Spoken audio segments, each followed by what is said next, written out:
بسم اللہ الرحمن الرحیم۔ عورت اگر بیٹی ہے تو رحمت، اگر بیوی ہے تو شوہر کے نصف ایمان کی وارث، اگر ماں ہے تو اس کے قدموں تلے جنت ہے۔ ایک پاک دامن عورت پر تہمت لگانا 100 برس کے اعمال غارت کر دینے کے لیے کافی ہے۔ کہتے ہیں کہ عورت کا کوئی گھر نہیں ہوتا، مگر حقیقت یہ ہے کہ عورت کے بغیر کوئی گھر نہیں ہوتا۔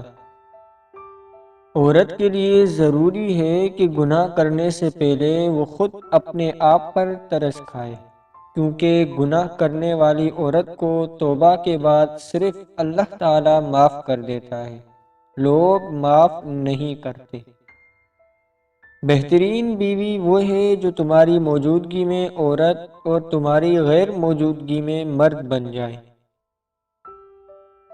جہاں عورت کا احترام ہوتا ہے، وہاں خدا بھی خوش ہوتا ہے۔ عورت کی سب سے بڑی کمزوری یہ ہے کہ وہ بہت جلد اعتبار کر لیتی ہے۔ محبت کا پیکر صرف عورت نہیں ہوتی، کئی بار مرد وفا کی منازل عورت سے بہت پہلے طے کر لیتا ہے۔